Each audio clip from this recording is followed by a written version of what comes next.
ప్రజలు ఇవాళ గ్రామాలకు వెళ్తే రైతులకి ఇవాళ పండించిన పంటకి ధర లేదు, గిట్టుబాటు ధర లేదు. వరి ధాన్యం 1400-1500 రూపాయలు కొంటున్నారు. మిర్చి 9,000 నుంచి 11,000. సెంట్రల్ గవర్నమెంట్కి రాశాడు కదా మిర్చి రేట్లు ఏదో పెంచాలని చెప్పి. వాళ్ళు ఏం చెప్పారంటే 11,700 కానీ తక్కువ కొంటే మేము కొంటా ఉన్నారు. అట్టర్ ఫ్లాప్ అక్కడ. మిర్చి లేదు, మరి అట్లనే కందికి రేట్ లేదు, మినుములకి లేవు, ధాన్యానికి లేవు, పత్తి అసలు పూర్తిగా పోయింది. రైతులు ఇబ్బంది పడుతున్నారు, రైతు కూలీలు ఇబ్బంది పడుతున్నారు. అట్లానే విద్యార్థులకు ఫీజు రింబర్స్మెంట్ లేదు. డిఏసి ఇస్తామన్నారు, డిఏసి ఇంతవరకు వాయిదాల మీద వాయిదాలు జరుగుతుంది, ఒక డిఏసి ఇవ్వలేదు. అట్లానే గ్రూప్ 2 నేను ఎగ్జామ్ పెట్టనన్నాడు, రాత్రికి రాత్రి నోటిఫికేషన్ ఇచ్చి ఎగ్జామ్ పెట్టాడు.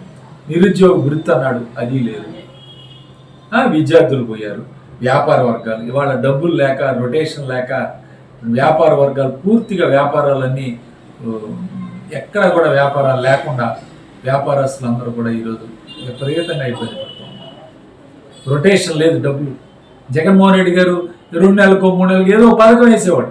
ఆ పథకం ద్వారా డబ్బులు మార్కెట్లోకి వచ్చాయి, వ్యాపారాలు బాగుండేవి. ఇవాళ వ్యాపారస్తులు ఒక్క వ్యాపారం లేదు, డబ్బులు లేవు, రొటేషన్ లేవు, వ్యాపారం లేవు. రియల్ ఎస్టేట్ రంగం కుదేలు. ఈయన వచ్చాడు, అడుగు పెట్టాడు, రియల్ ఎస్టేట్ పోయింది. ఎవరు సంతోషంగా ఉన్నారు ఈ రాష్ట్రంలో? నువ్వు నీ కొడుకు తప్పితే ఎవరైనా సంతోషంగా ఉన్నారా? Please subscribe .news.